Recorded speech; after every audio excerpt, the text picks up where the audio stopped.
year? Hope you had a nice summer. It was all right. Hey, you're going back to school. That's one of those hard things. But back to school also means back to football, and we're here at Toms River North here at Gurnard Field for a great matchup between two old rivals, Toms River East, Toms River North. What are you looking for in this game? Looking for a lot of scoring from Toms River North. Toms River East started off the season hot against Barnegat, 12-7 win, but North coming off another state championship. A lot of scoring, just a lot of touchdowns. Yeah, I said they traveled west last week here to play a showcase game in Pennsylvania, and that was not a game for a contest for very long. Yeah, they no. jumped out on them early, winning big, now coming home and play a lot of short conference teams. And starting with a rival, how does that kind of change things up here at the beginning of the season? I don't know. It kind of like, I mean, it's not like a super difficult game. It should be, you would think it would be like a gimme for them. No, East, they haven't won since like 2009, so hopefully they can keep that streak going. And that's what all those North fans are hoping for, right? Now on the East side, there's reason for belief though, because last week they beat Barnegat in a 12-7 game here. What did you see in that one? You were at that one. Yeah, not a lot of scoring, a lot of good defense from East, but I mean, one touchdown from Dylan Arion. I mean, it was a good throw, a good catch, but I mean, not a lot of other offense other than that. Yeah, that's something obviously Toms River East they've struggled with over the last few years, but their defensive-minded head coach Kyle Sandberg, always coming to play. Yeah, defense. I mean, if you could stop the offense, which is going to be pretty rough, they might be able to pull it out. Yeah, and then of course for Toms River North, it's hard here. We're talking about the parallels here. We're talking about the Kansas City Chiefs, that game last night. We're not going to measure toes up here. Don't worry. There's not anything like the NFL. But you look at Toms River North and the Kansas City Chiefs, the parallels of two-time defending champions now going for a three-peat, and just how hard that is in the NFL. How hard do you think that is in high school to be able to do that, especially with their weapons lost? Yeah, you're losing people every year. There's a lot more teams you have to worry about. You got to worry about like almost 100 teams. So it just makes it a lot more difficult. Absolutely. You know, we're kind of taking a peek here towards the field. We've got the teams getting ready to come out. We've got the bands that are getting ready as well there. So we're going to be here for the evening and be a good time here at Gurnard Field.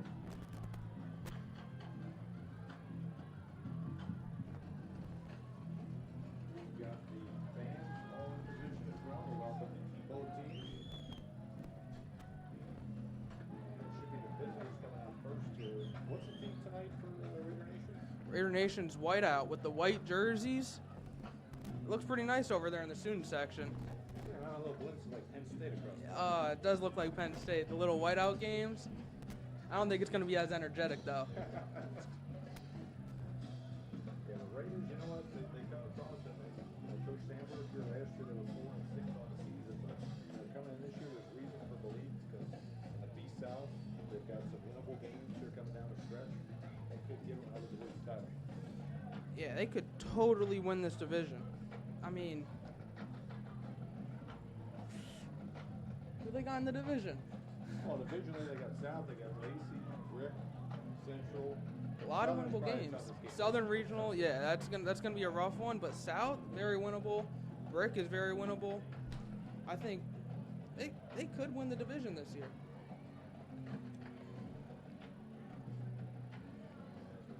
Cross. Raiders that big giant Columbia blue flag with the big E on it.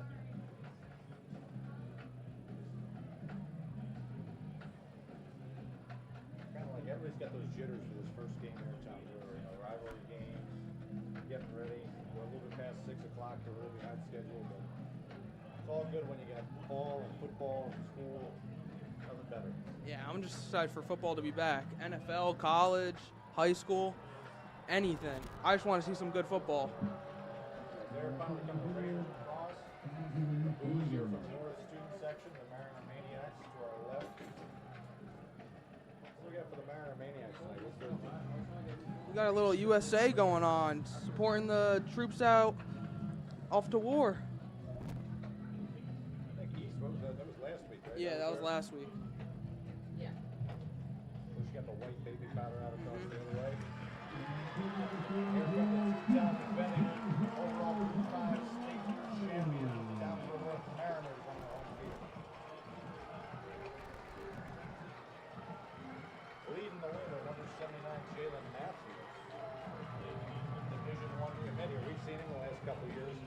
does he change things up on both sides of the line? It's going to make it hard for East to get pressure and to generate offense. I mean, he's going to create pressure in the trenches on defense, and on offense, I mean, you can't really get through them, so you got to figure out some other way to stop them. Absolutely. So we've got both teams on the field. The bands are in place. We should be having the national anthem coming up momentarily.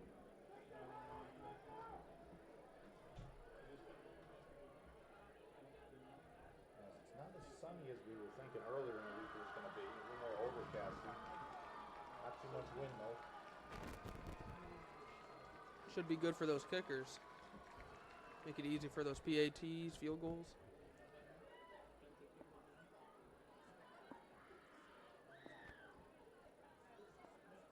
Is everybody coming up in place?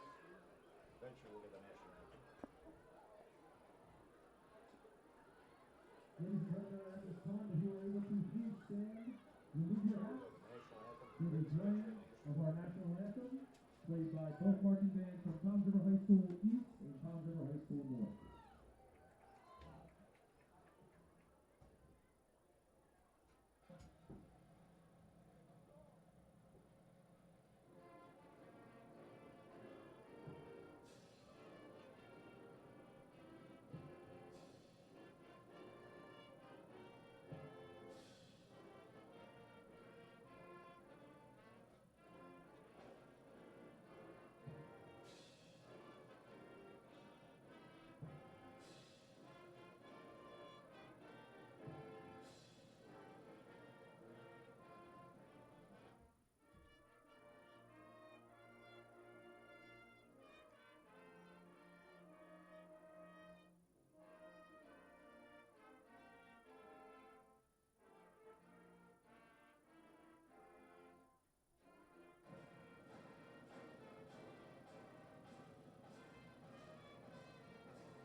One of the things we look forward to in Town River, the bands of both teams playing the national anthem at the beginning of a rivalry game. As we await the coin toss, Andrew, during the week here, there are pep rallies, those things that kind of go on within the schools, kind of get everybody amped up. What does this type of a game mean as a student at these schools? I mean, it's really just to see who's the best team in TR. Who can win. I mean, as a student, at East, you're not really thinking they're gonna win, but just like a lot of people. But I mean, you always hope they can. Hey, both teams, they always start with 0-0 on the border, so you never know what could happen. A lot of crazy things happen in these rivalry games. We were looking back here and we were saying, and you correctly mentioned there, the last time East won here was in 2009. For those of you who remember, that was like the Nico Storetti, Charlie Niskin kind of era of Town River East football. So that's going ways back when they won here that fall. 10 straight wins here for North, and a lot of these games have not been very close. How do you, if you're Coach Sandberg, motivate your team to get into a game like this when people look back and say, well, chalk it up as a loss? I mean, you just got to tell them, don't listen to the haters. Just focus on your game, play, have fun, and just do your best. I mean, they're the defending two-time state champions, but you just got to do your best and see what you can do. Here, on the flip side, you look at Town River North, Coach Oswitz here has built a huge program in the last couple of years, three-time state champion. He's won 20 playoff games, let alone more than 80 regular season games as well. So how do you look at that on the other side and say, hey, we're supposed to come in here and dominate this team, but let's not make sure we slip up? Yeah, if North, it should be a gimme for them. No, they're just really playing to not lose. They want to win, of course, but if they lose, it's not going to look great for them. They lose, it would be a huge upset along the shore conferences. They kind of come in, not really like a poll here for number one, but they come in as feeling like they are the number one team with the Shore, and somebody's gonna have to knock them down from that pedestal this season. Yeah, it kind of looks like they're like the clear-cut number ones, but who knows? Any team on their schedule can just knock them off. One bad game, they're gone. Yeah, especially we're going to get into all the particulars differences this year with the divisions and all, kind of reverting back now to the old, A South, B South type situation. But North here, just as a preview, they're going to have a brutal schedule going up against some top teams. 3 of the teams in A South either won outright or were co-champs of divisions last year, including teams like Brick Memorial, Jackson Memorial, Point Borough, who blew out a team last week. Howell, it's always a tough one. And the team that was kind of the Central and North at the beginning of the season, Donovan Catholic last year. It's like their kryptonite. They lost to them and RBC. It's going to be a tough game again. It's going to be gritty. It's going to be hard. But if they want to keep the number one spot, they got to win that game. Actually, that's a game I'm going to be on to your Students TV a little bit later down the road. We've now gotten the coin toss here. We were rooting for it. We were waiting for it there, folks. As 4 captains from each team meet at midfield.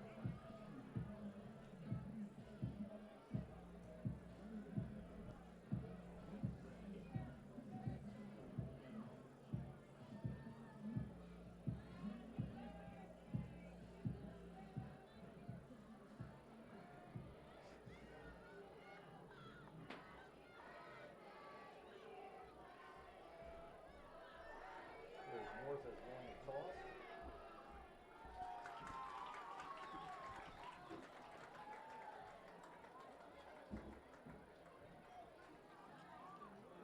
Ladies and gentlemen, welcome to German Field here at Tom's River High School North as the 1-0 Tom's River East Raiders take on the 1-0 Tom's River North Mariners.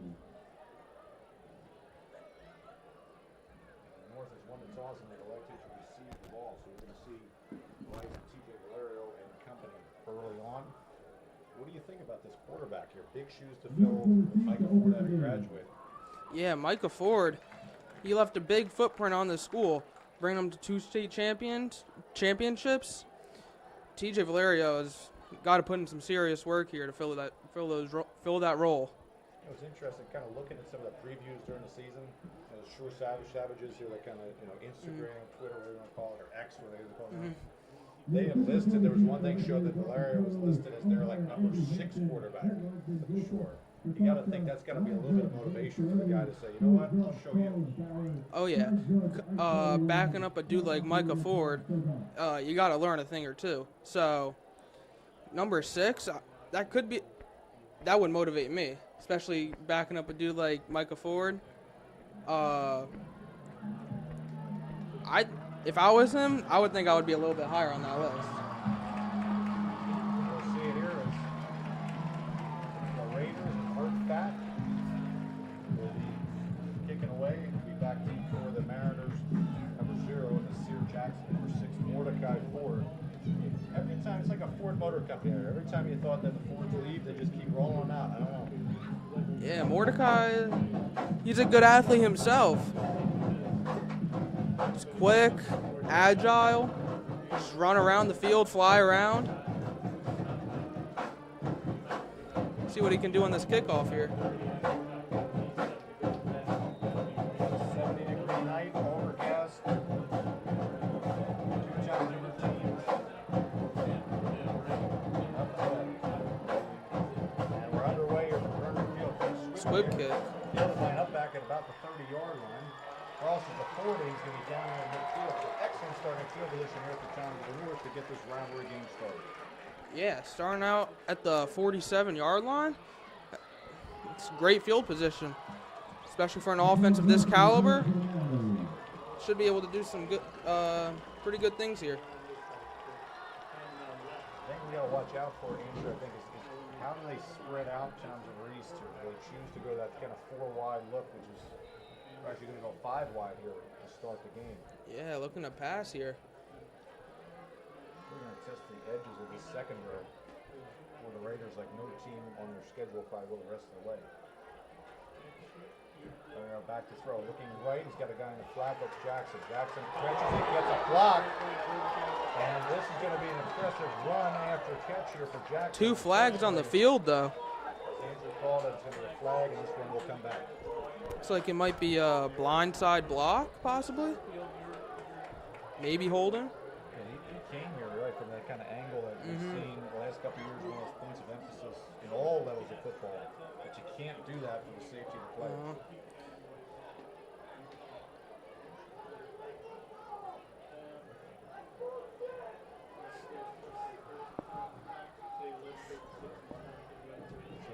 Mark it from the spot of the foul, which would be somewhere between 45 and 50. And we play here first and 10 here from the 36 is where they're looking at, but now.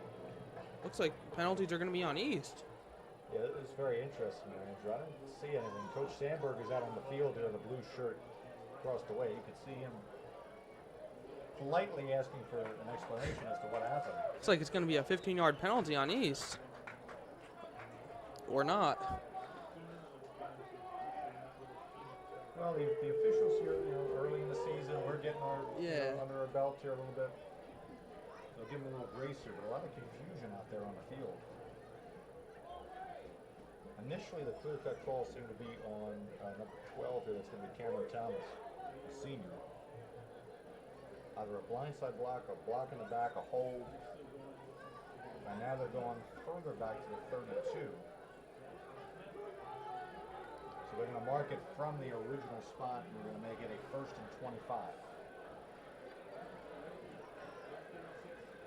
First and 25 for the Mariners, following the flag on the previous play. So now we got that all set. Looks like they got another empty backfield here. 2 receivers out right.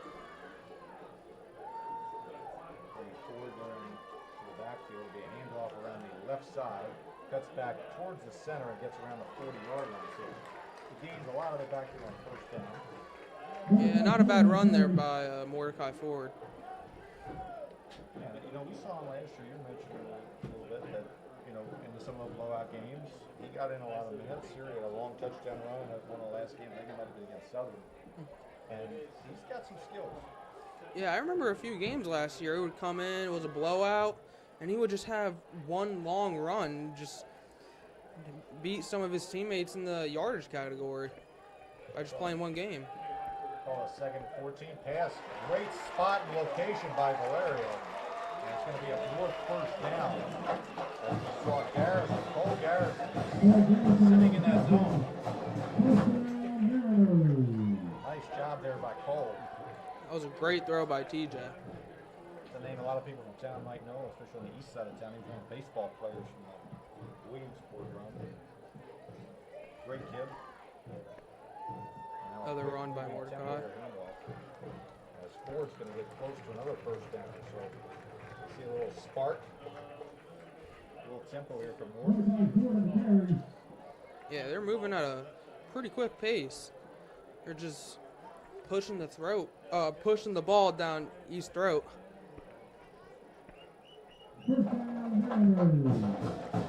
Looks like they're lining up in another empty formation. 2 receivers out left.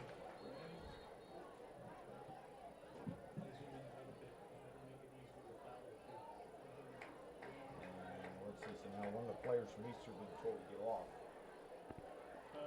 Looks like that's going to be Peter Kemker coming off.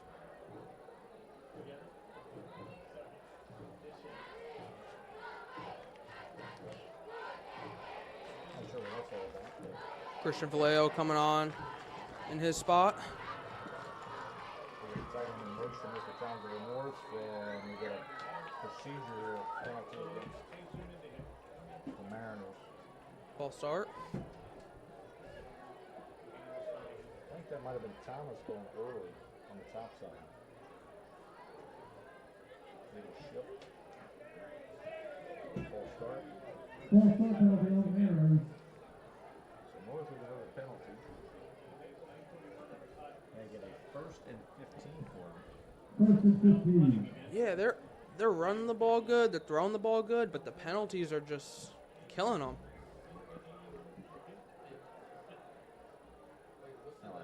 Heavy package here for North as they're going to fake the jet sweep. Valerio keeps it on the right side, breaks a tackle inside the 25, down inside the 20, and he'll have a North first down as he shows his running ability on that one. Might have learned that from Micah. Very elusive. I was just saying it's the exact same thing. Very elusive there and a smart decision to keep it. Sure wouldn't have been a bad idea to hand it off either, though. Looked a little open on that left side. I want to say we could play football if we had these guys. Oh, yeah. I can get out there, sling the rock with that protection. First and 10 from the east 19-yard line, late 20 and rolling here in the first quarter.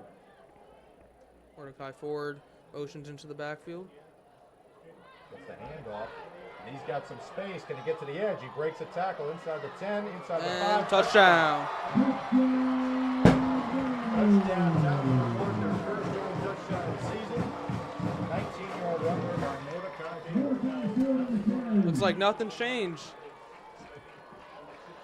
No, and once you lose contain on it outside, it's always the kind of cardinal sin of defenses. And East, unfortunately, did it there, and North takes advantage of it. Yeah, you got to take contain on those guys like Mordecai Ford with that blazing speed.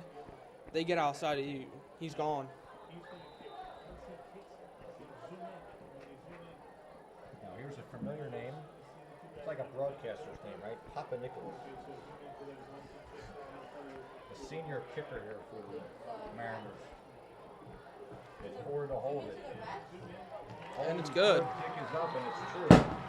So with 8:03 remaining here in quarter number one, it sounds like we're in 7 and down at least nothing.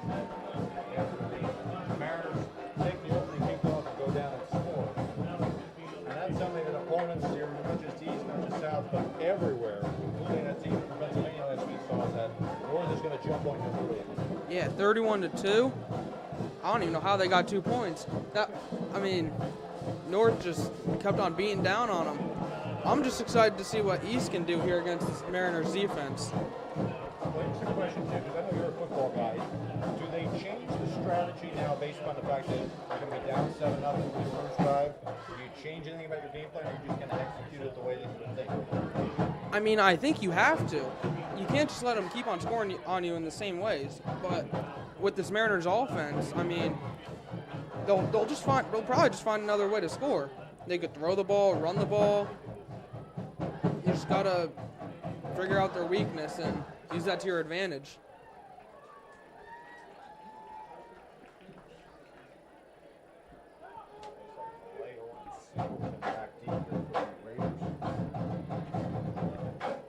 Maybe their special teams get a little spark here. We'll see Anthony DeMarco right as the quarterback for John Ruiz. His unit coming up.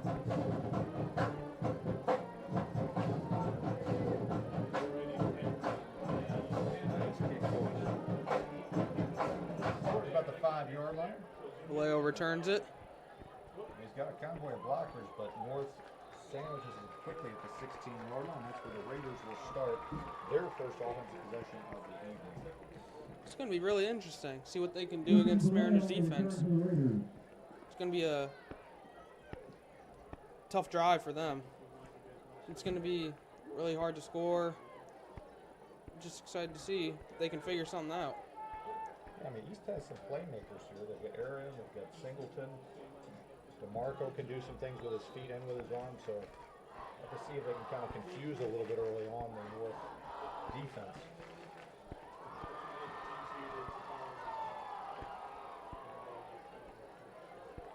As the Raiders will start with a 3-wide receiver look. And hand off to the tailback, and he's going to go nowhere. Everybody coming out, including one of the great players at the shore, number 44, Blaze Baldwin, senior linebacker. Yeah, he had nowhere to go. There's no hole. There's no anything. He's kind of got stuffed. Yeah, what's interesting, too, Andrew, you're looking at Vallejo. Vallejo is listed We would see a listing here for East here, but he looks a lot shorter than a lot of these other guys in the North, so that could be a good thing or a bad thing depending on how his blocking goes. Yeah, means he could fit through some small holes and get around pretty quick, but if you get caught in a one-on-one situation, it might not go very well. Yeah, that one there, he ended up getting 5 yards. It was one of those tight spaces you're talking about.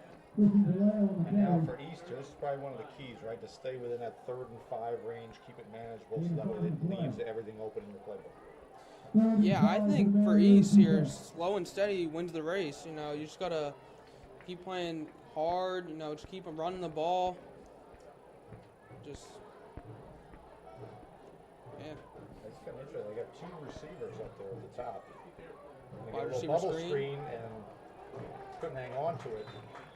North had that pretty well defended though. Wasn't going to get much here on that one. It brings that 4th down.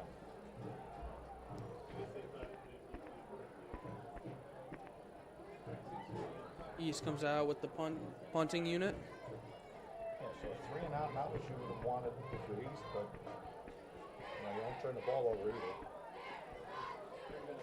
And now for the Mariners, they've got 2 pretty dangerous guys back deep in Thomas and Garrison. They should be able to catch us at about the 50-yard line. Almost blocked. Not a bad punt, though. Down at the 48. Not bad, all things considered. As we get the 6:18 mark here in the first quarter, it's Sound 7 and Sound East nothing. As North, you know, we talk about all their accolades. You look at the team from last year, a lot of those players graduated. Now these players kind of fill in those holes, and we haven't seen any hiccups here in this early part of the game.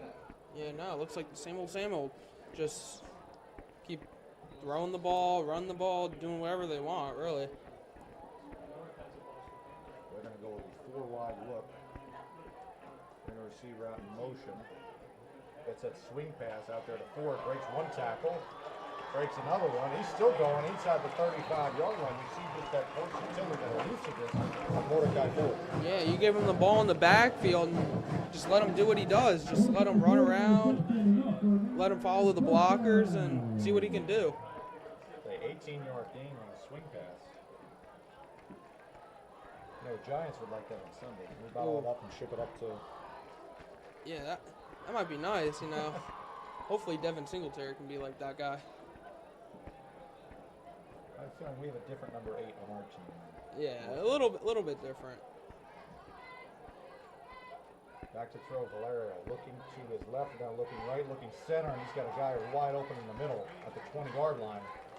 Be another North 1st down. That one caught by number 14, Mekhi Morse. Yeah. He's another guy who was a backup for the last couple of years, and now finally getting his opportunity to shine. Yeah, North, it's hard to get playing time here early because you got a lot of good guys coming here, wanting to play, but you just got to wait for your time to shine. Speaking of getting some playing time, Robert Rosano, a freshman, 6'1", 240, listed as that 6th blocking lineman on the left side. He does a pretty good job. The dangerous pass, almost intercepted. Good defense by Peter Kemker. He got his hand in there. Didn't have any kind of interference either. That's one thing you always see too. That sometimes they go with the wrong hand, they reach around, you always get called. Nice defense there by PJ. Brings up a 2nd down.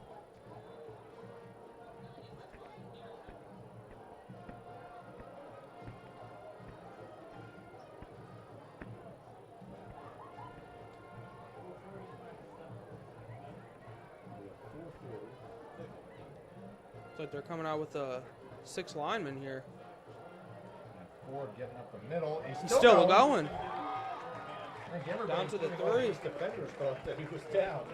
He's going to make a 1st and goal for the Mariners. It was like that play from Pacheco last night. Everyone thought he was down. He got up and kept running. Right on there, right on. He keeps those legs churning, gets up to the 4-yard line, and now North, they scored on their opening drive, now knocking on the door again pretty quickly. Blaze Bolin coming in here on offense. He's at the heavier package. Something we've seen the hallmark of these newer teams the last couple of years. He's got a handoff to Ford, and this time East is on it. Stuffed, nowhere to go. And they knew that one was going right there. 45 Ford on carry. You got O'Grady and then the tackle. Second and goal for Landry. And the second and goal at the 3, so they'll give him a yard. It's a huge moment here for this East defense. If they're able to hold over the field goal, that would be a win. Be a lot of momentum there right now. Maybe carry over to the offense, drive down, score a touchdown, and even this game up. They're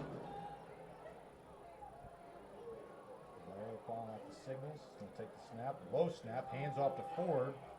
And Ford surges ahead to about the 1.5, 2-yard line. Not a lot going on here. Can East make a stop? The East, they're holding strong on the interior of that line. They had M.J. Williams, right, that graduated from last year's team, was an anchor on that team. Anchor on the line, and now they replace him. And so far in this goal line situation, they're doing well. We got to do it one more time here. On a 3rd and goal. Empty formation. And Valerio takes it in for another Toms River North touchdown. First one was Ford, second one Valerio. And just like that, North for the second week in a row jumping on the opponent early in the first quarter. An extra point away from being up 14-0. The first couple plays there, East had that on the goal line, and it looked like, hey, we're going to hold. But that time the floodgates opened, and just the power of Toms River North around that right side came to the top. Yeah, you got 10 blockers, everyone lined up right on the inside. I mean, you can't. If I was East, I would have just stacked the line with my biggest guys and just try to get them. As Papa Nicholas' extra point goes up, beats you at 28 mark here in this first quarter. It's Toms River 14 and Toms River East nothing. And Andrew, you take a look at again Toms River East and kind of their background in the series. Everybody remembers probably the last couple of years it's been the North dominated series, but there were times here in the last number of years, almost 40 years now, over 40 years with the series, where East was the dominant team and North was on the other end. Yeah, I would. As someone going to East, I wish it could be like that again, but sadly it can't. North is just domination, bro. They just dominate every team that they play against, and it's hard to stop them. Yeah, and they're mixing in a lot of these new guys here. We saw Garrison catch a ball here. He's a sophomore. We saw a freshman get in along the offensive line. So it's a nice collection of all these players, and it's something that Coach Oz has done the last few years where, not too long ago he had a 1-9 season, and then he built that team here from the freshman year all the way through. But it seems like now it's more of a retooling as opposed to a rebuilding process. Yeah, I like how he's getting these new guys in here. Seeing your future talent, seeing who you can put in the future, but still, they're still good enough to beat the opposing team. So. Yeah, definitely showing a lot of power here in this first quarter. We'll see if East can respond here on their second drive after that first 3 and out. This kick flutters in the air for a bit and held. And now we got a handoff. There. He gets blown up at the 11-yard line. They were trying to do a little fake out there area, or a Singleton rather, and Vallejo, but North not fooled. I think I saw that on a college football game. That you get a bunch of guys in a huddle, see who has the ball when they come out.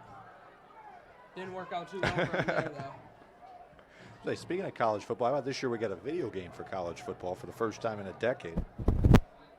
I pre-ordered it, played it. Pretty fun.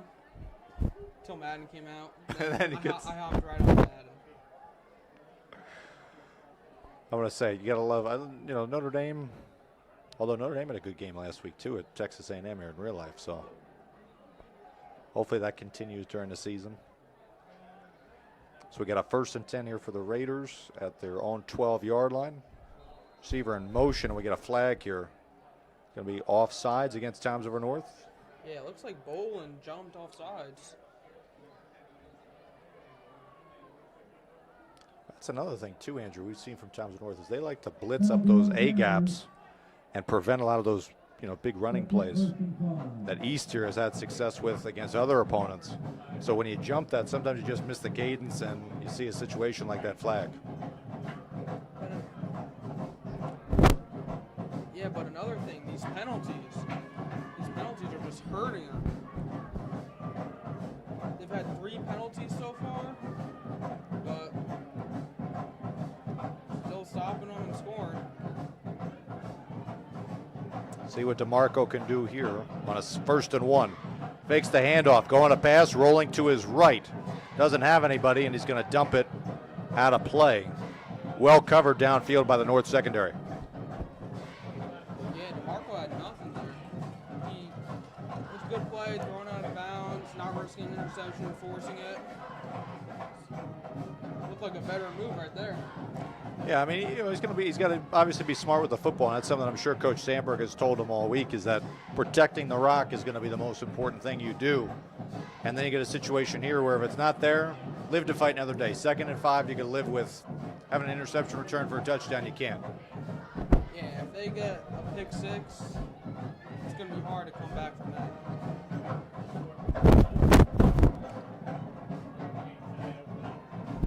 So 2nd and 5, we're going to get an option pitch. Opportunity here, ball's out. Ball's on the ground, it's picked up by Toms River North. North's returning it inside the 5-yard line. That was number 10, Eddie Slosky, yeah. He knocked the helmet right off of Leo. That was the biggest hit I've seen here in a while. Man, that is one heck of a pop here. We heard it up here in this press box above Gernard Field. We have to put that on a big hit compilation right there. As the best part of that, though, too, is that Vallejo is able to get up and walk off under his own power, because sometimes you see those situations where guys are down on the ground. So good to see him get off, but if you're an East fan, a turnover, and now North knocking on the door again. Yeah, it's always good to see when someone gets hit that hard, they just walk off on their own power, knowing they're okay. You think it's going to be Vallejo, or you think it's going to be Ford getting the ball? What do you think? It's got to be Ford. Fakes it to him. Drops it off. Touchdown. Bolin with the touchdown. Bolin from the tight end spot, slipping out the back door, and a touchdown there for TJ Vallejo. So North doing it all different ways. Quarterback run, running back into the edge, and now a play action pass for a touchdown. Yeah, that was very strategic. You've been running the ball the whole game. Do a little play action and just dump it off to the tight end for a touchdown. I'll tell you, the crazy part is, Andrew, about North is that it looks like they're not even breaking a sweat doing this. They're just kind of going through. Yeah, they're just doing it with ease.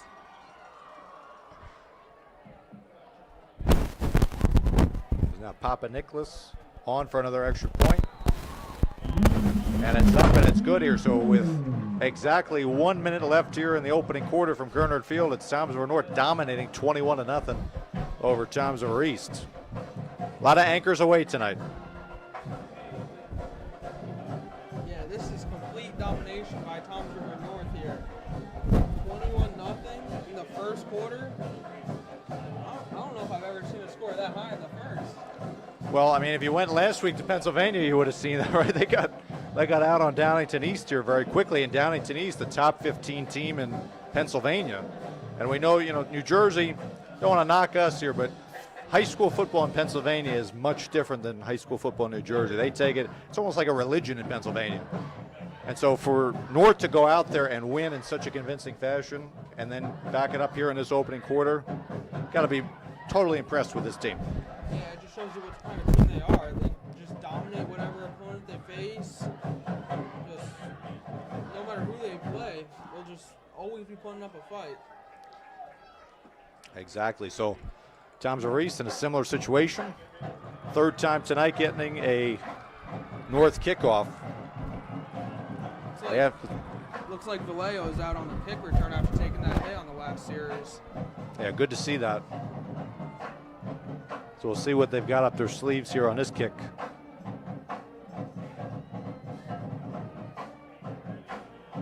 As Papa Nicholas kicks it all the way back. Fielded about the 10-yard line. It's going to be Singleton this time getting it across the 20. And he'll make his way across the 25 to the 26. Not a bad little return there from Singleton. No, and I gotta tell you, he's a short little guy too, but he's a crafty guy. He's very elusive. He can fit through those holes just like Vallejo. Just make people miss. Just run around the field. Now, if you're East here, how do you settle yourself in this game? You know, you're obviously down big right now early, but there's still plenty of time. How do you settle yourself in on the road? You have to try to make that run game work. Passing game, they ran 2 passes, haven't found anything. Run game, you haven't found anything. But if you can get one of those 2 to work, I think you'll be fine. So DeMarco takes it, handoff up the middle, and North is all over it. The entire line comes through for a loss of 2. And just all those linebackers coming in. You got Jack Baker, number 22. We talked about Blaze Bolin, who caught the touchdown on the last North offensive possession. These linebackers are just some of the top at the shore and probably the top in the state. Yeah, a lot of these guys have very bright futures. It's going to be hard for East to do really anything against this defense. You got Jalen Matthews up there, Blaze Bolin, the secondary with Cam Thomas, Nasir Jackson, and it's a lot of stars out there on that defense. And so that'll be the end of the first quarter, and I think the best thing the Raiders can say about that first quarter is that it's over, because that was a great performance here in the first quarter of this play from Toms River North as they open up a quest potentially for a three-peat in Group 5 in convincing fashion. 21-0 over Toms River North here after one quarter. So, you know, we kind of take a look at some of the games that are going on around the Shore Conference tonight. Toms River South, who dropped a game last week to Freehold Township, goes on the road and plays at Raritan. That's a game here, Toms River South. You know, they were division champions a year ago. What are you expecting from them this season? I think it's going to be a tight race between them, Southern and East. I think those 3 teams it's really anyone's division. East is 1-0. South off to a little rocky start with 0-1, but if you get a win tonight, they could really just bounce back and come and win that division. Absolutely, that'd be a huge one. The biggest game that's kind of outlined in the Shore Conference is a game from an old up north, North Jersey powerhouse. Don Bosco Prep coming down to play the Casey's at Red Bank Catholic in what should be an all-time game over there. So now we start quarter number 2, East with the ball, 2nd and 12 as DeMarco takes it back to throw, looking left, going deep. He's got an opportunity for a man, and he's got it caught. Catch. Nice job. A little bit of fighting from both sides on that one. But Thomas could not prevent him from catching it, and now they're in North territory for the first time tonight. If that doesn't give you momentum, I don't know what will. Down to the other team's 38. Hopefully they could put some points up on the board here. So we got a little switch at running back, too. We got number 20, Colin Heel, in the background. Or in the backfield for the Raiders. So they got a 1st and 10 on the North 38-yard line. Going to counter play on that one. Blown up as Singleton had nowhere to go. Loss of about 5. Eddie Slosky on the stop there. He's been all over here tonight on the Mariners' defense. He was the one that recovered that fumble on the last drive. Now with a big hit in the backfield, losing 5 yards on that play. For a second there, I thought he was gone. Slosky popped out of nowhere and just popped him. That's the thing about Toms River North. You got to be impressive. The change of direction of these defenders. Be able to stop on a dime, go back the other way, and make that play. Because you're right here. He would have been gone here if Slosky was not there. So now East back to a 2nd down and 14, we'll call it. As DeMarco goes back to throw, trying to get a swing pass out there to Heel. 3 guys, 4 guys, 5 guys, 5 defenders are there for North. That did not work the same way that it worked for Toms River North in the first quarter. Yeah, no, that was not great. Looked like there might have been a fumble on that play, but no, it was called dead. James Lynch running with the ball all the way down. As heel comes off here, might have gotten hurt on that play as well. Brandon Cyber, the junior, coming in. And now it's going to be 3rd, and we'll call it 20 from the North 48-yard line. So you had that great pass play, set things up, and now you're going in the wrong direction. Do you try to get half of it back, or do you try to go and just kind of get the whole thing? I mean, at this point, I would try to get half. You have to go for it. You're down 21-0 with 9 minutes left in the second half, in the second half. You just got to try to do whatever you can to gain yards. So East taking a lot of time here. Got to watch that back judge. When the back judge puts the hand up, is usually when you see the play clock going down. A timeout taken here by Coach Sandberg here at the 9:08 mark. As they want to think it over a little bit more. So for East, they pretty much had one positive play, which is that long pass play. But outside of that, North has just completely shut them down. Yeah, it's just complete domination. I'm really surprised they got that pass play. I would really think they would gain some momentum from that play, be able to do something else with the ball. But now it's 3rd and 20, and not in field goal range. It's just really sticky situation here. Just not a lot you can do. Yeah, tough situation here for East to be in because, like you were saying, last week offensively against the Barnegat team, they probably should have been able to put up a couple more points. Weren't able to do that. Still able to win, but offensively they just haven't been able to get in a groove. Now you're going up against a much tougher opponent like Toms River North, and you can't really run the ball up the middle. Getting to the edge is tough. The only way you can really do is go over the top. Yeah, you need to throw the ball. It's the only thing that's somewhat worked with that big play. But, yeah. We'll see here what they draw up out of that timeout. It's 3rd down and 20. As DeMarco takes it, looking to his right. He's got a lot of pressure. There's Slosky again with the quarterback pressure to knock the ball down and bring up 4th down. Yeah, there was a lot of pressure on that one. Got to the quarterback really fast. Didn't really let him do anything. You know, North has had so many great linebackers over the years. Nizelski was a great linebacker a couple years ago. Now he's coaching. You got Bolin. You got Slosky. I mean, they just keep producing these guys left and right. Yeah, it's like Penn State, linebacker university. Just keep on producing a bunch of good linebackers, putting them out. Certainly can't beat it there. As East can't take advantage of that great pass. Now they punt it, and that one goes straight up. And it's going to take a North roll and bounce back to about the 32, 33-yard line. Again, Slosky doing it on special teams. Yeah, you got to max protect that punt. They're getting there. They're almost blocking it. If they block that punt, it's not going to end well. So now it'll be another North possession. They've scored on all 3 of their prior ones. Now with 8:45 remaining here in the opening half, they'll start at their own 34-yard line.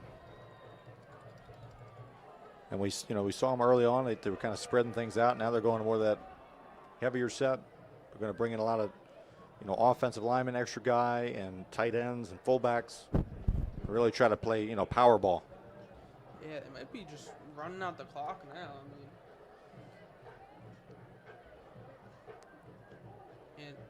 Fakes. Oh, it's one of those like zone read type situations.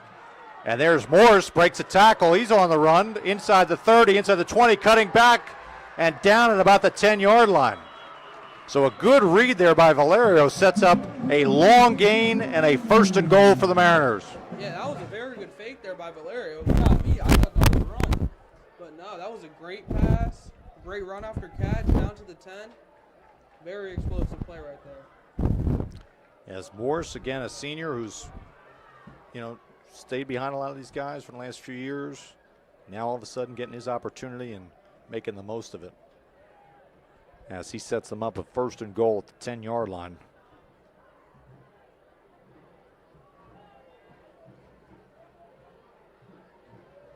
Blair looking at the sidelines, getting some signals. It's like East going to try to bring a blitz. Getting around the edges. Ford breaks a tackle, cuts inside, down to the 2. Another explosive run there by Mordecai Ford, showing flashes of his brother. Oh yeah, he's got that ability to kind of turn the corner so quickly that defenses, you can't help but try to overreact, and you overcompensate, and you get out of position, and you see situations where he's off to the races. Yeah, if you're out of position, you blink an eye, he's gone. He's off to the races. They're going to bring in Jack Baker, 22, and Bolin, 44, here on 2nd and goal.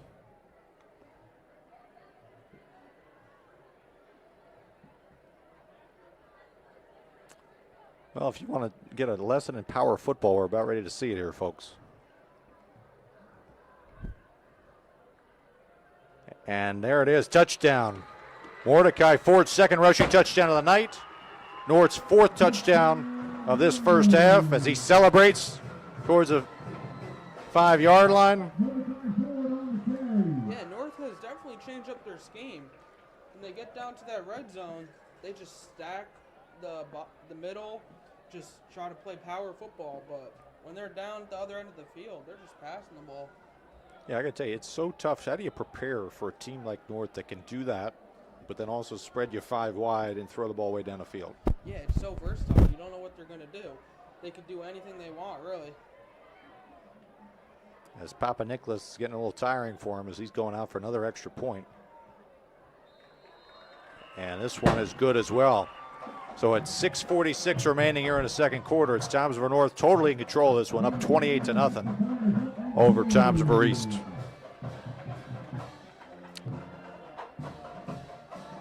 So we've seen this, right? A couple years ago, it was a 70-6 game. That was a team that North went on to win a state title. Last year, the game was 42-0. North went on to win a state title. Pretty good indicator that North's going to have a good season. Yeah, they might end up at 42-0 at the end of this first half. This is a complete blowout, complete domination. The East has to find something if they want to put some points on the board. This is embarrassing. Well, you know what? The one thing too is that it's easy for us to say it up here, right? About the effort, and then you look back and if you're Kyle Sandberg and you're his coaching staff, you're going up against a team that's won back-to-back Group 5, which for folks who don't know, Group 5, that's the biggest set of schools you can go against, right? Because they group them from Group 1 all the way up to Group 5. These are the biggest and the best schools in the state, and North has beaten them 2 years in a row. So to go up against them as a team like Toms River East here, which doesn't have as many athletes, has to kind of play things a little bit differently than North does. To be able to go up against them, it's always a tough and tall task every year, and they try their best every year. Yeah, it's not a lot you can do when you have all of these great athletes on Toms River North, like Blaze Bolin, Jalen Matthews, Thomas Valerio. Just not much you can do. You just gotta play through it. Let's see if East here can maybe get a little 2-for-1 here. If they were able to go down here, score a touchdown, they get the ball first to start the second half, that'd be huge for them in this game. As we get a return, again, can't get to the 20-yard line. Going to be up to about the 19. And we'll see what DeMarco and company have in store on this latest East drive.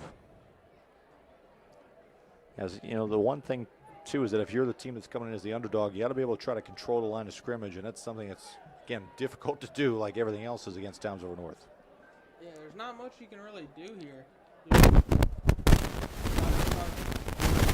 Power them, which is very difficult, but you got to do what you can do. Try to run the ball, pass the ball, switch some things up, play differently. We'll see. You got James Cohen, 71. At Giannetti out there, you got some guys who are built here to do well.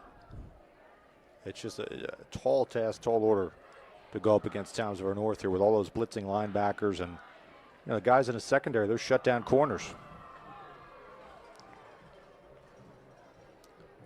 So we'll get looks like Jalen Matthews isn't out there anymore.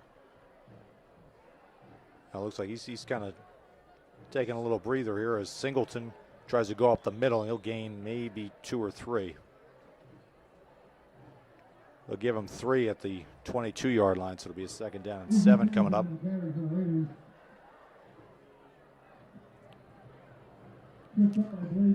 As the clock continues to roll here. He's kind of taking their time. And if I was East, I would just try to run the clock out, just try to get down and score, not let North get the ball back, and go into half.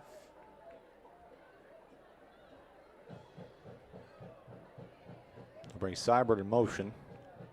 And I think the right tackle moved a little quickly. That's going to be James Cohen, number 71.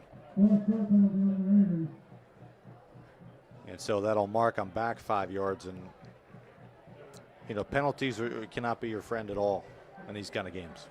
Yeah, I mean, you're already down 28-0, and now you're getting penalties. All just looks like it's falling apart. You know, we've seen that the last couple of years with Tom's River North. If there's one Achilles heel, it's been their penalties. They've had a lot of really kind of knuckleheady type penalties that they need to clean up. And, you know, we saw a couple earlier today. They clean those up, they're going to be a really dangerous team. Yeah, I remember one game last year. It was a lot of unsportsmanlike conduct penalties, just a lot of bad penalties that, like, you don't need. Just killing yourself getting those penalties. Let's see what happens. We're going to get a timeout. Up top, East looks a little bit disorganized when it comes to the personnel.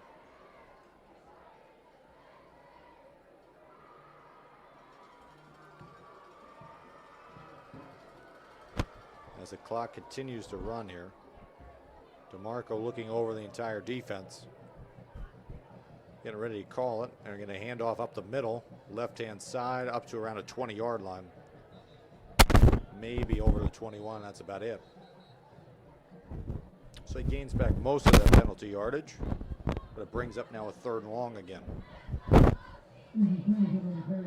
Got to see what they can do. I feel like you got to go for it if it gets down to that 4th down. Trying to check, is that a north timeout?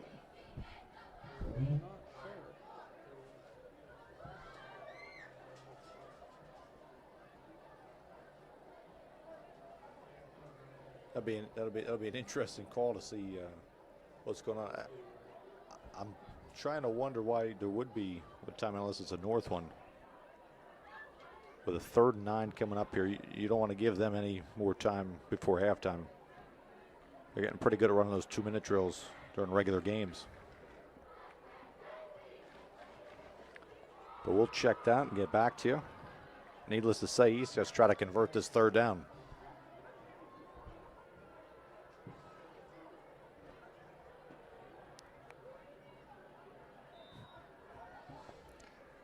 Coming out of timeout, 3rd and 9, East. Fakes the handoff, trying to throw it right, trying to replicate that play from earlier and can't get it to him.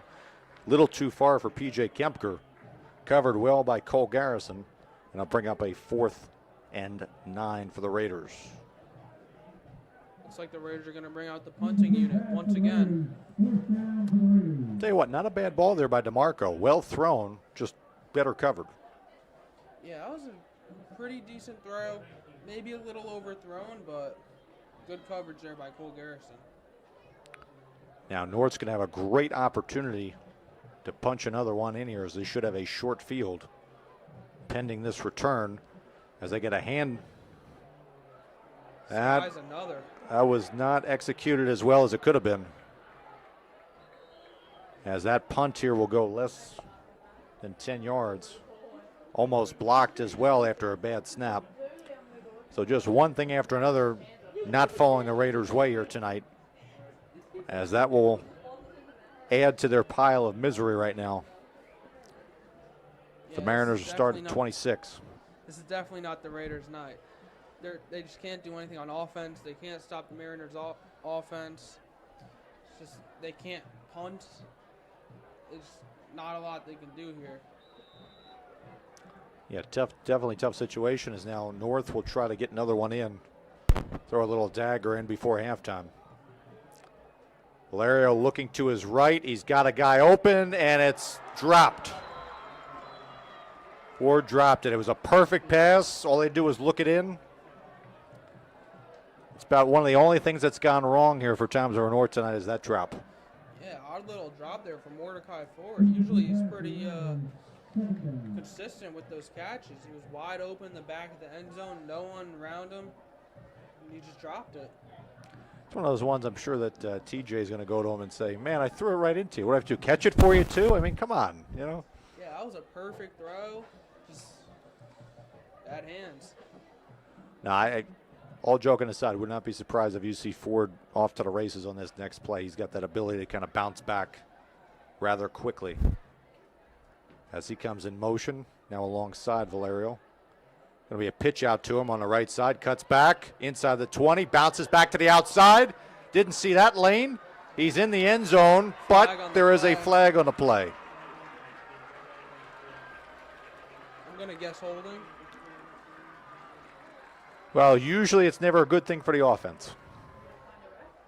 I like to think you see a big play like that, it's got to be holding somewhere. You can't have a good play without a penalty. They're going to call a hold on that one. And, you know, sometimes, Andrew, we've seen this so many times where offensive linemen, they're in the right position, then the quarterback moves when he's trying to scramble, or in that case, you know, Ford kind of had that jump cut back to the outside. They just got caught up in the wrong position, and the official sees it that way, and they call it. Yeah. Maybe he wasn't holding. Maybe it was just the official's view. But maybe he's caught a break. Who knows? But we're bringing it back 10 yards, and so they're going to negate the touchdown, and they're going to bring it back here to the 25-yard line. So it'll be a second down. They're listing as 2nd and 10, but it's really going to be a 2nd and 9 from the 3:49 mark. As comes in motion again. Back to throw Valerio. Valerio's got time. He's got the post. It hung up there. And that was one he had to try to thread the needle there to Thomas. Could not do it. And it's knocked away. Good defense there by Dylan Ramirez.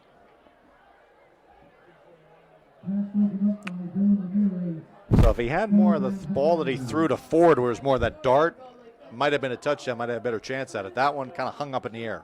Yeah, you got to zing that one in there. Throw it as fast as you can. Throw it like a fastball. Just zip it in. Cut the corner. But either way, that was great defense. Now East chance to get off the field here on his 3rd and 10. Back to throw again, Valerio. He's got pressure coming from his left. He throws it and throws it too far, looking for Ford. As Kempker was on the coverage, but nobody was going to catch that ball. So probably the best defensive set here for Toms River North or Toms River East tonight against Toms River North, coming here at the end of this first half. Looks like the offense is staying on the field. Well, it looked like Coach Oz here was upset about something with his quarterback there, like he might have missed a read or something.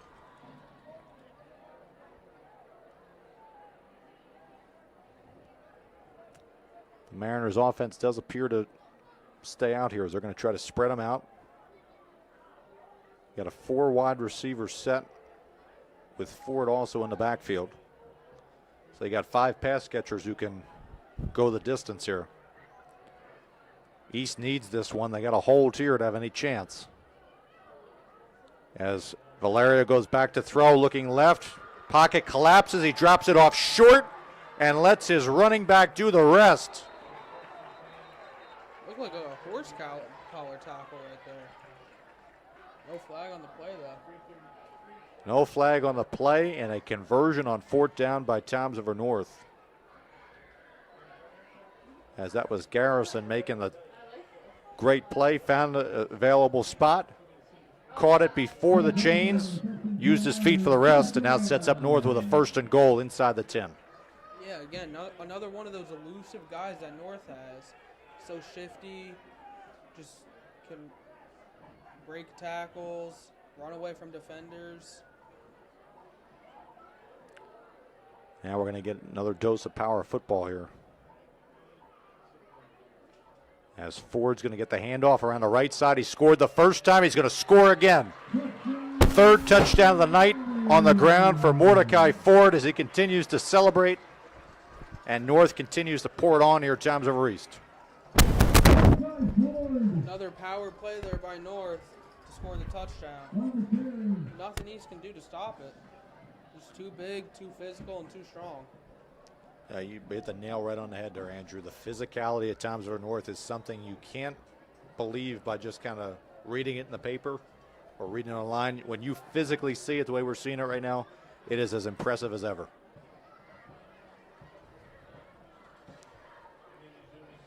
Papa Nicholas for his 5th extra point of the night, and he gets it to go.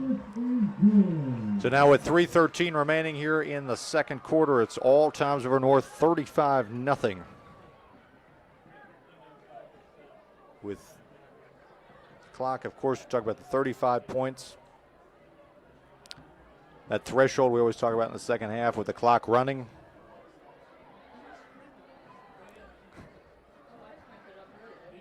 As we see everybody here at Toms River North, they're excited. Winning doesn't get old over here. Yeah, no, it's the same thing every year. I'm sure the North fans must love it.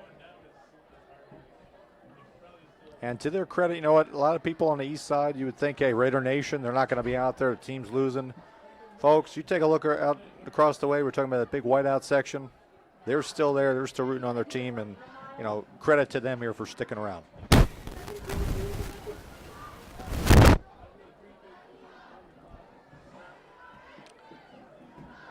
So we got 3:13 remaining here in this first half.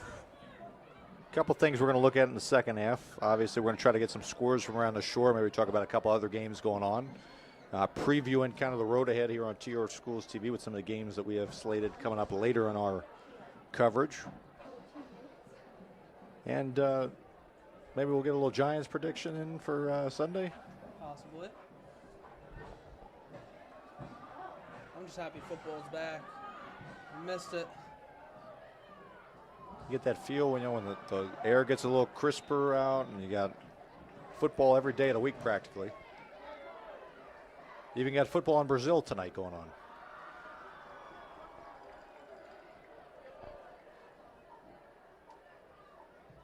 As Papa Nicholas boots it away, great kick into the end zone. And that will not be returnable for a touchback. Tell you what, speaking of things, kickoffs and other things we got to kind of throw into our broadcast tonight. What do you think about that new NFL kickoff where they change kind of the lineup on it? What are your thoughts on that? Not a fan of it. It's just awkward. I don't like how you got to kick it off in the special zone. It's very different. I think it's going to take some time to get used to, but it might not be that bad. Yeah, we'll see. I mean, again, another thing they were saying, for the safety of the players is kind of their guys on it, but you're right. It definitely is that eye adjustment for the fan. And, we haven't seen a lot of those wrinkles yet. Preseason, they'll probably throw a couple other things at them as we go through.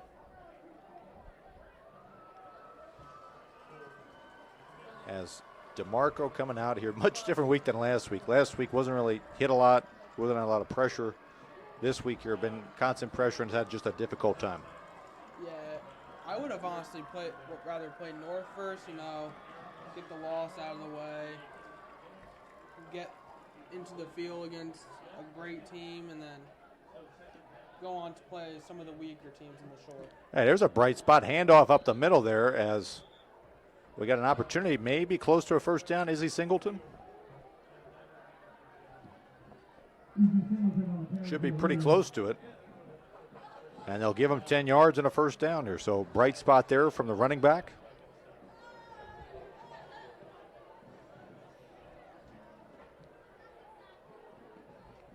As As East trying to get set up here. Not going super fast, but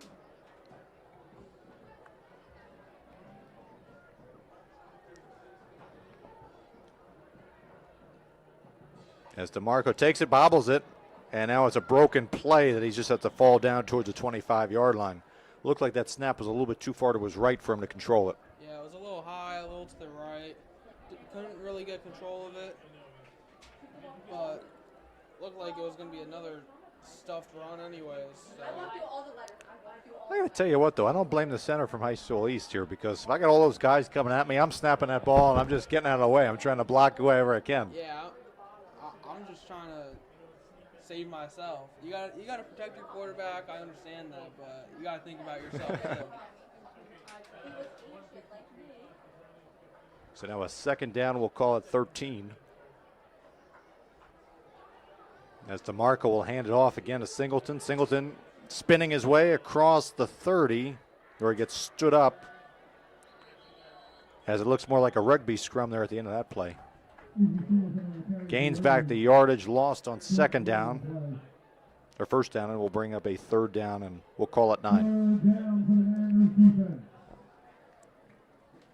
East really needs something here. They haven't been able to do much, but they can get a score before half. Maybe come out in the second half and put up some points, but it's not looking great. Well, the fact that the Raiders here, they get the ball first, start the second half, gives them an opportunity to kind of see this out. But, you know, it is tough here on a 3rd and 9 or to be behind the sticks. Have to throw the ball here potentially. They'll keep it on the ground with a jet sweep. Jet sweep getting maybe 1 or 2. As that'll be all. That was Seibert on the offense staying on the field here. 4th down.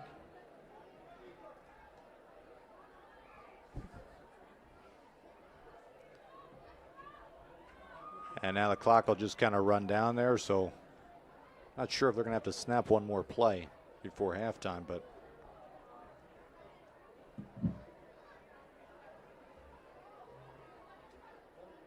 if you're Coach Sandberg on the other side, came in here with some expectations of, hey, we're definitely going to be the underdogs, but they were hoping for a little bit of a better showing early on. I think a timeout is being called here. Hail Mary?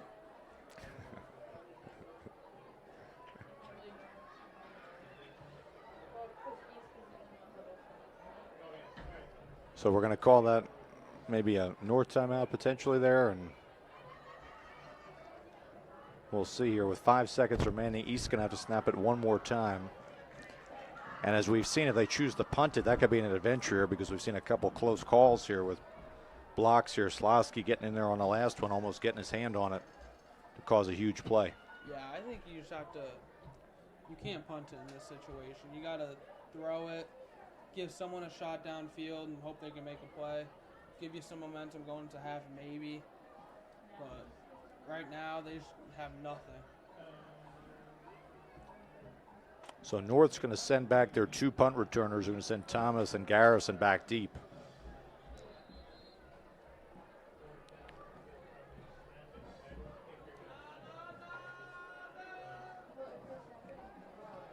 Whatever it is they're going to do here on this play, though, Andrew, they're going to have to run 5 seconds off the clock.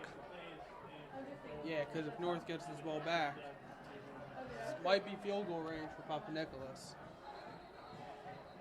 Never know, and now we're going to get the counter timeout. So that first one was probably an East one. Now we're going to get a timeout North. They were expecting a punt, trying to get some new personnel in there. Stop East.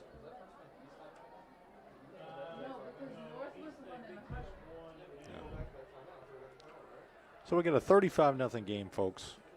But as a part of that score, you know, it's the idea of Townsville North coming in, played a tougher opponent here that first week. And, you know, they were in more kind of that mid-season form early on. Whereas East here, East going to have to go into the halftime and try to figure out what they want to do in the second half to make it look respectable. They got to put up some points here. It's going to be a lot of backups, probably the JV team.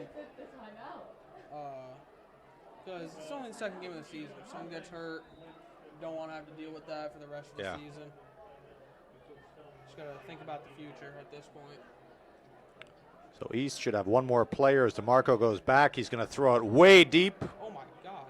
And I think that was intentional. He was trying to make it so nobody would get to it. And so at the end of this first half here of this week 1 matchup here between Toms River East and Toms River North, it has been all Mariners here at Gernert Field as they lead it 35-0. Before the cheerleaders and band get on the field, Andrew, any kind of thoughts going into halftime from you? It's all North. Mordecai Ford with 3 touchdowns already. He's unstoppable, it looks like. East can't stop him. And Valerio's obviously throwing the ball very well. The O-line, the D-line, the defense, just all looks great. Just not a lot that East can do. Exactly. And if you're Toms River North here, you're up 35-0. What are you looking for in terms of the halftime adjustments from Coach Oz to see this kind of out further as opposed to making it where East comes a little closer to you? So far, I mean, what is there to adjust? Not a lot to adjust to. I mean, the one hit penalties maybe, the one hiccup where Mordecai Ford dropped the ball in the end zone, but there's not a lot to adjust to. East hasn't really given you anything to worry about except that deep ball. But if you can keep on getting that pressure on DeMarco, you shouldn't really have anything to worry about. All right, so folks, we'll let you enjoy the halftime festivities here at Gernert Field. We'll take a step out, and we'll be back with the second half between Toms River North and Toms River East in just a moment. So enjoy the show.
field is a 24-25 version of the Marching Mariners of Toms River High School North, presenting a preview of their 2024 production entitled Unwanted. The band is under the direction of George Powers and Jonathan Grill. Color guard instructors are Kristen Kosa and Michelle Neiman. Visual techs are Andrea Rouse and Chris Burbank. Percussion techs are Sean Jackson and Michael Harmon. Front ensemble techs, Colin Walsh and Mackenzie Rouse. Tonight we will play Movement 1, The Fight, which is by Johann Sebastian Bach and Keith Poland, arranged by Keith Poland. Movement 2 is My Immortal by Evanescence. The music is arranged by George Powers. The percussion arrangements are by Mike Harm and Sean Jackson and Colin Walsh. Drill design by Chris Burbank. Conductors for tonight's performance, drum major Ava Becker and field assistant Lucas Maciel. Soloists for tonight's performance, Maddie McPhee, our featured performer and vocalist, Maggie Idell on mellophone, Michael Ryan on tenor sax, and Daniel Roderick on alto sax.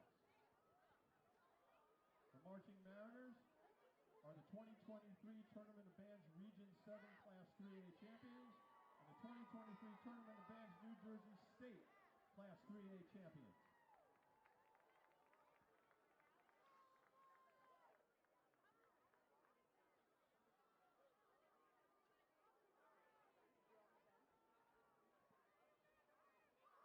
Drum major, Ava Becker, is your band ready? Marching Mariners, you may take the field in exhibition.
the Marching Mariners of Toms River High School North.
Ladies and gentlemen, at this time, we will be announcing the winners of tonight's 50-50.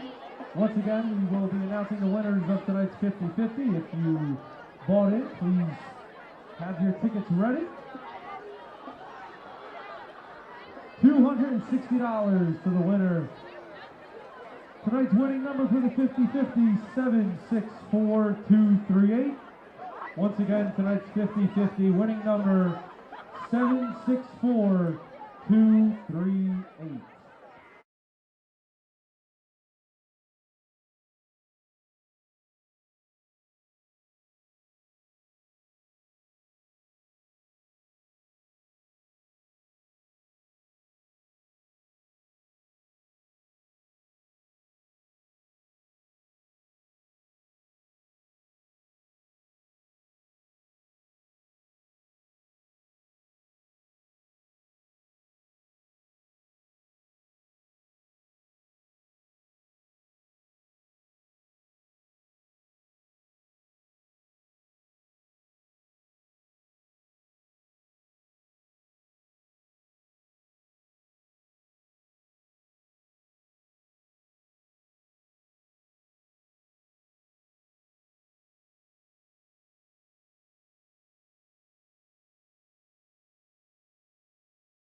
see on that side. Or we could either this way. So east is going to be that way too.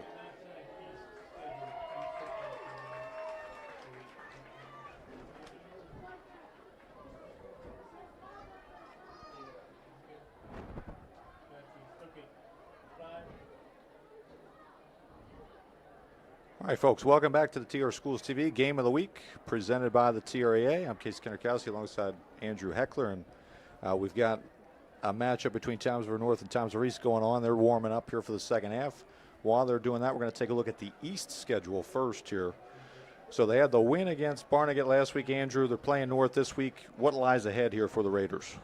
Next week, they play Central away. Week after that, they got Southern. Week after that, they play Brick. Week after that, they play at Pinelands.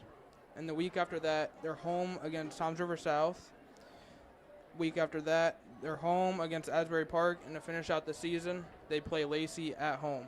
So I guess the good thing is that East, they're going to get their road games out of the way early. And then they finish up here with 3 home games here. That's got to benefit them down the back end of the schedule. Yeah, to finish out the season all at home, 3 games all at home. It's got to be a good help to help out that playoff push if they want to make the playoffs. Yeah, absolutely. And, that South game, very winnable. Asbury Park, winnable. Lacey's always a tough game. But, yeah, they could end up with 3 straight wins there. And a record that might go south early against some of these tougher opponents might end up getting towards 500 or even above it. Yeah, those first few games could hurt them in the long run. But for 3 winnable games down the stretch should help them out a lot. So basically there's light at the end of the tunnel for them. As far as Toms River North here, they won in Pennsylvania last week. They got this East game coming up this week. What do they have after this one? After this week, they have Jackson Memorial at home next week, at Brick Memorial the week after that. Hard game against Point Borough away. Home against South, away against Howell, away against Southern. And to finish out the season, a hard game at home against Donovan Catholic. Yeah, that game we were talking during halftime, that's more of like a revenge type game. They lost. Micah Ford got hurt last year in the middle of that one, and it kind of slipped away. So opportunities here for both teams here to prove themselves throughout the rest of the season as we're about ready for kickoff here of the second half. We're seeing Raider Nation trying to blind us from across the way with the cell phone lights. As it'll be North kicking the ball away here to Toms River East. And if you were with us in the first half, Toms River East, they had their struggles, but they're trying to look for some promise here in the second half. We'll have to see who comes out to play offensively on his first drive.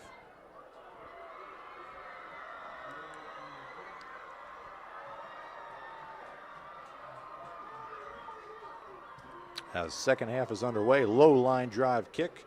Fielded inside the 10. Across the 15, and not much more here as all those guys still flying to the football here in this second half. Yeah, not much room there. Looks like one of the North players pushed one of the blockers right into him and tackled him.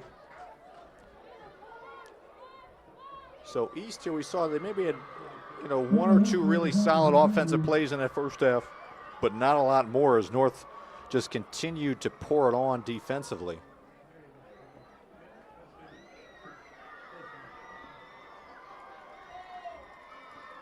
As it appears, looks like DeMarco's going to be back there for the Raiders here to be the signal caller in the second half.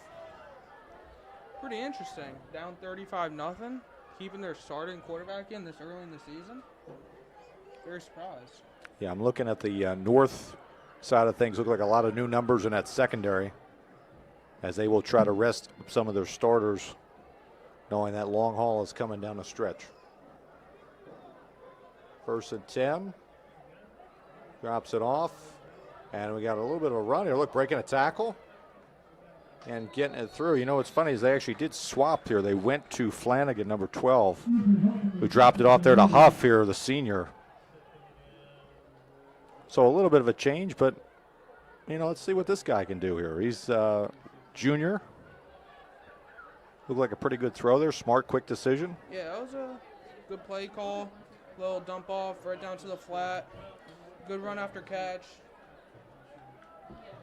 Could have definitely got more positive yards instead of going horizontal, but good play. Start off the half. Absolutely. Second down, and we'll call it 5 here.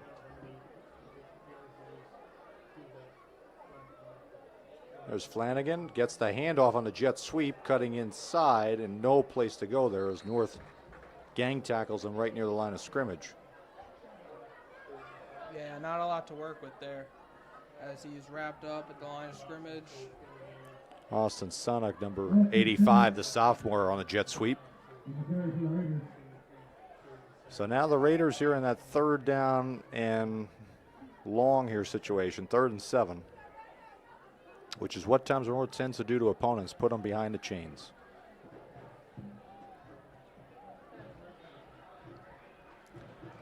Should note as people are looking like, hey, wait a minute, why is the clock still running? Obviously in high school football, New Jersey, 35-point advantage. In the second half, you get the running clock. As Flanagan goes back to throw, he's looking right. He's got an opportunity, might have overthrown him there. Solid coverage as he was trying to hook up here with Gus Medina. So the pass falls incomplete, and it'll be a 3 and out for the Raiders on their first drive here this third quarter.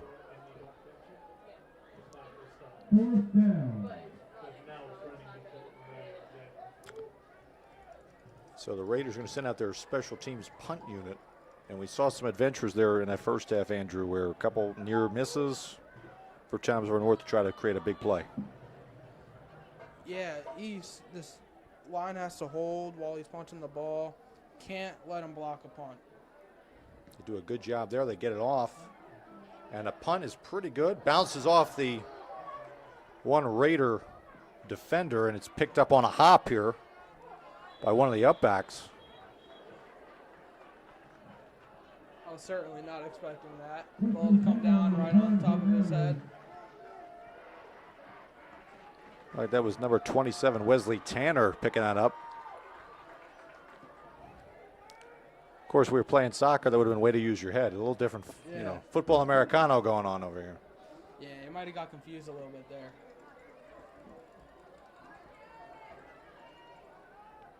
So he gets a positive return there as we get a flag down as well on the short side of the field. I believe they're probably going to call illegal touching if they want it. They're talking with Coach Oz.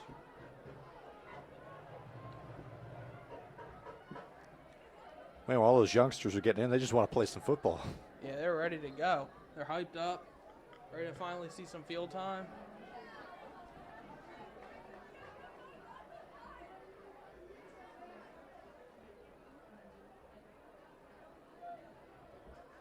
Now we got the new quarterback look, Logan Brill. Sophomore listed 6'2", 170 for the Mariners. So TJ Valerio looks like his night is done. Counted for a couple touchdowns, looked the part, and there are no worries about Micah Ford being at Stanford. Yeah, he definitely filled those shoes tonight. Throwing some great balls, being smart with the ball, very accurate passes, just being smart. Ran the ball good. Receivers did their job, caught the ball. Mordecai Ford, of course, with 3 touchdowns, rushing. Just a lot of good stuff going on with the Mariners offense. Absolutely. So we're getting a little confusion here as now Coach Sandberger trying to question how far they're marking off a penalty. As originally after that punt, the ball was placed around a 40-yard line from the return. Then they were talking about a potential illegal touch here on Toms River East. So they then move it 5 yards first. Now they're going to move it 10 yards. They're going to settle it on the 30-yard line. And the only thing positive is that just wasted a lot of time off the clock. So we'll try under a 1st and 10 from the 30. Again, Brill, the new quarterback here for Toms River North. As we'll get a handoff here. Running back, shifty running back into the clear. He's to the 10. He's got the edge, and he's going to get a touchdown. How about that? Comes in the game and gets a touchdown here for Toms River North. Lucas Elias, a sophomore. Even the JV players are out playing the. I'm going to say we're having flashbacks to a guy who's now at Johns Hopkins here. Josh Moore did that at number 24 for the last couple of years. New 24, same result. Yeah, very physical, offensive line, of course, making big holes for the running back to go, get him out in space, let him do his thing, ran all the way for a touchdown. So a great run there. Sophomore, that could be the future of Toms River North. Is again, Brill also a sophomore, the quarterback. We kept saying early in this game, you know, they just keep retooling as they go through. Yeah, with all these good sophomores and freshmen on this Toms River North team, doesn't look like this dynasty is going to end anytime soon.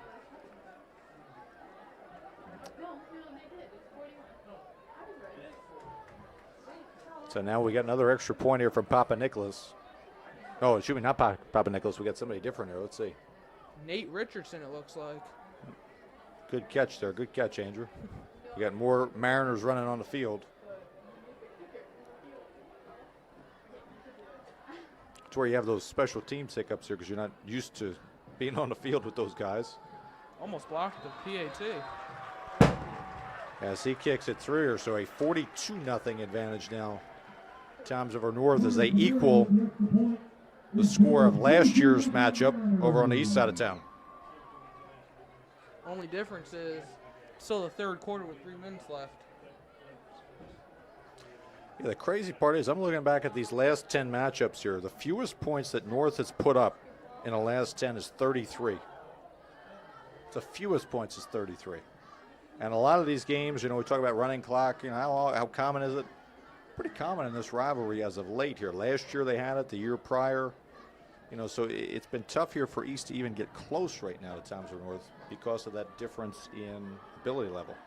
Yeah, it's just a lot of blowouts. It's not a lot that East can do since North keeps on producing these great players, these great athletes.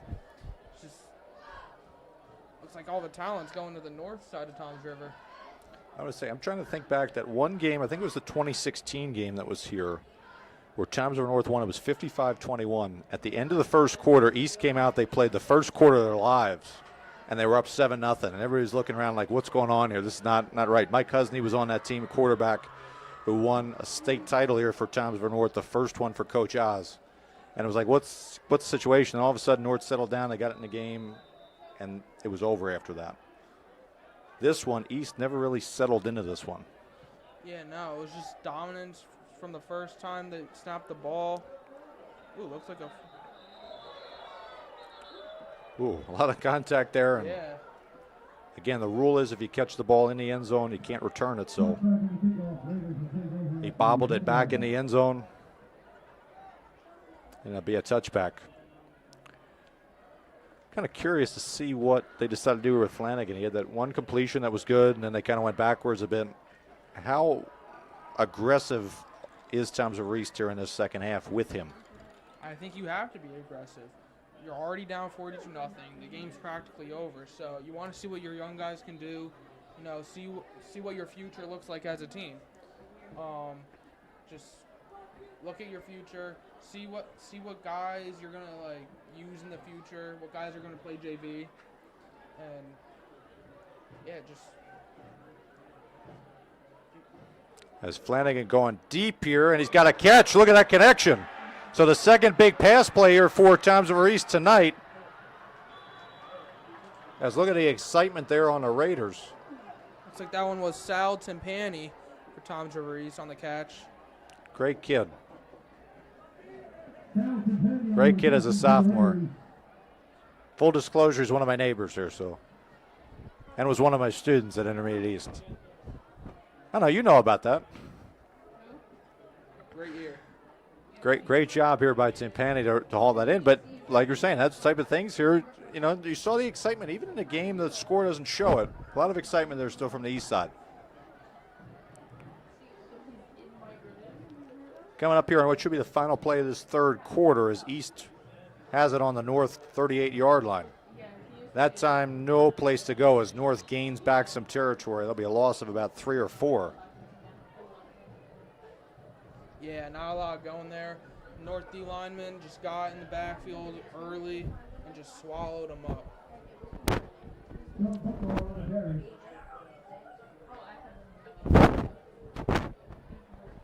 And so that is the final play of this third quarter. Thompsonville North adding a touchdown to their lead, and they now lead it 42-0. Andrew, we got some scores here from around the Shore Conference, some of those top games. Rumson is up 21-7 against Pointborough. Middletown South is tied 14-14 against Manalapan. St. John Vianney is up 35-0 against Marlborough. Brick Memorial is up 22-0 against Brick at halftime, and Lakewood is up 16-0 against Asbury Park. Tell you, Lakewood here, they went up, they played Linden last week here, they won that game. Lakewood could be a surprise team at the Shore. You see, though, also in another rivalry game, one town over in Brick here, where Brick Memorial, who's in A South, dominating a team in B South, and Brick, very similar to what we're seeing play out before our eyes here. Yeah, it's like the same thing. Crosstown rivalry, one team's beating up on another. It's not as quite bad as this, but 22-0, still pretty good. And so now we've got East flipping sides. The clock starts now with a ready for play. Be a second down and long here. As he scrambles, Flanagan gets it out and throws it towards his coach. That is going to be a late flag there for intentional grounding. Still inside the tackle box there. Good call. Yeah, didn't get it past the line of scrimmage, right out of bounds. Yeah, he was trying to just run for his life there for a second. And we've seen that here where East, they had earlier on in the game, they had a receiver who was out there. This time nobody out there in the vicinity, and the referee has to call that. Yeah, on that play, someone just got right up through the middle, just going straight at the quarterback, no time at all. Just had to get it out of there. And so it'll be now a loss of down, and it'll be a third and long for the Raiders. They're going to mark it back at the East 45-yard line.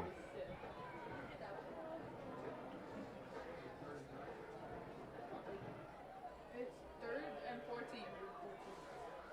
So not. It's going to be. 3rd and 33. So 3rd and 33. What do we got dialed up here? We'll see here as Flanagan goes back to throw. He's throwing it deep, and he throws it a little too far. Could not connect with his receiver. A pass falls incomplete, and it'll bring up another punt here for the Raiders. That's one where after you get that penalty, it just disrupts your whole opportunity. Yeah, a penalty like that, it's hard to come back. 33 yards on 3rd down, that's a lot.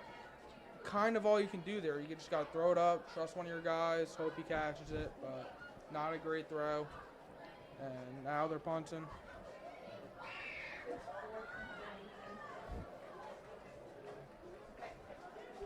I think we got Cooper Durante, number 13, back deep here for the Mariners, junior.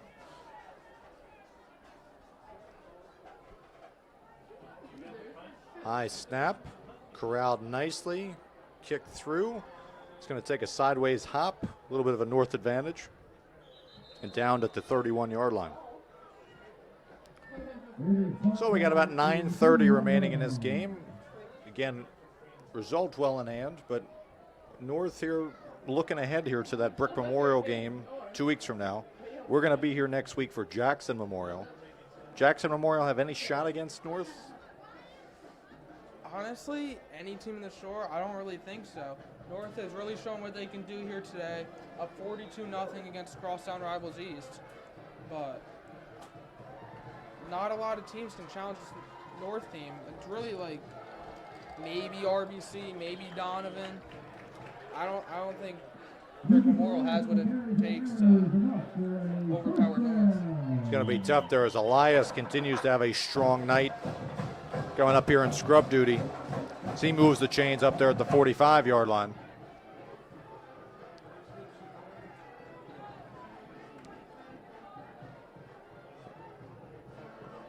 And again, Coach Oz here is kind of seeing what he's got coming up. As now Brill back to throw, open in the flat, receiver wide open, Breaks a tackle. He's off to the races inside the 30, cutting back down near the 20-yard line. How about that run by the receiver? That's going to be number 25 there. That's Gabriel Nichols, or Nickens rather, excuse me, the junior. Another elusive player. They can't keep on producing them. What do they always talk about at any level? Yards after catch. You got to limit that as a defense. East was not able to do that there. Yeah, he caught the ball in the flat behind the line of scrimmage and just ran. So it'll be 1st and 10 here for the Mariners at the 20-yard line, knocking on the red zone again. Back to throw Brill, swing pass. They're going to try it again to him. And he makes one guy miss, keeps going, breaks a tackle, gets down near another first down here. So we saw the running of Elias. Now we've got Nickens here, a little bit of that swing pass. Young guys playing big here in this fourth quarter. Yeah, they're just going short, letting the receivers do their thing, seeing what they can do against the Raiders defense. Got another running back coming here, Wesley Tanner, number 27. As it'll be Elias alongside Brill in the backfield.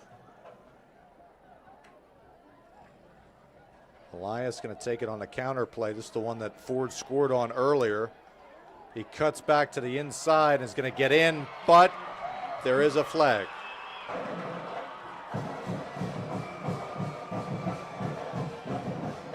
So we're going to hear the Mariner band, but hold everything because there's a flag. It's going to come back. Looked pretty though.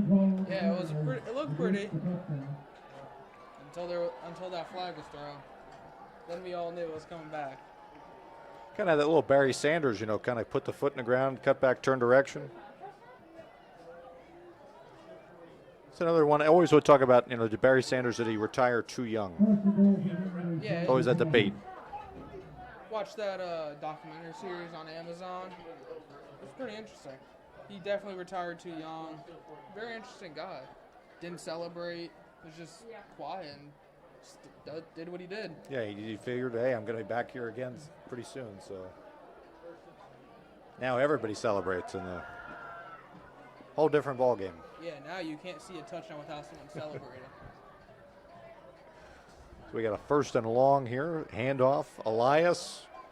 He gets all that penalty yardage back and then some and gets inside the 10, maybe down to about the 6. Another great run right there. Big hole right up the middle. You got to figure that if you're Tomsboro North, even these backups, they go head to head, you know, first team, second team every day with these big guys in practice. Number one, you're going to pick up a thing or two, and number two, you're going to get powerful and strong yourself. And another touchdown for Toms River North. Lucas Elias. He gets his second one there tonight.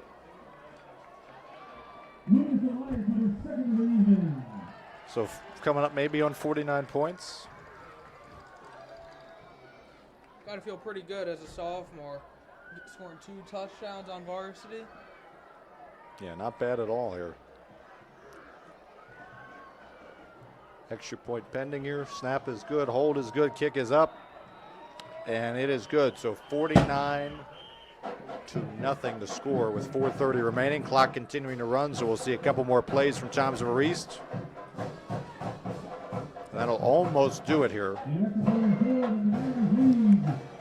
A lot of things going on. Obviously, you know, talk about points of emphasis and changes. And this year, really, with the short conference, you're seeing that in terms of formations was one of the big deals. They want to make sure everybody's kind of staying legal on those. North, though, I don't think it matters the formation. They're just going to try to do it in whichever way is going to make sense. Yeah, North, it doesn't really matter. You can come out like a power set, just a bunch of big guys right up front, just hand the ball off and just let them power through. Or you can go spread, let Valerio just throw it over the top, throw it short. Doesn't really matter what they do. You got dudes who can run after the catch. You got dudes who can go up and go for the ball deep. You can run the ball. Not a lot you can do with not a lot of defense can do against a versatile offense like North. So we've got, again, maybe time for a couple more plays here from East, but they will try to minimize the damage and kind of get home and get prepared here for a big road test for them next week against Central Regional.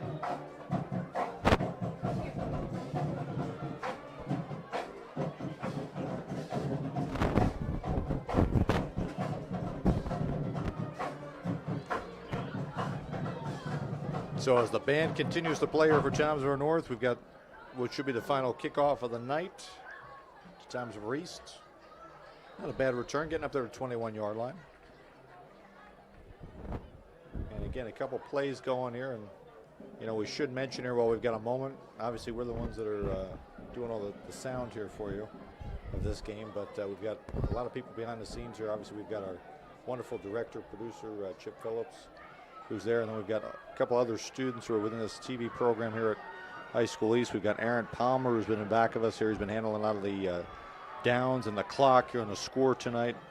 We've got Rayanne Semino and Erica Humphreys, who have been doing the clock, or not doing the clock, they've been doing the camera all night. Just a fantastic job by all three of them as well. So we thank you for that. And they'll be with us, of course, for a lot of the rest of the season as well.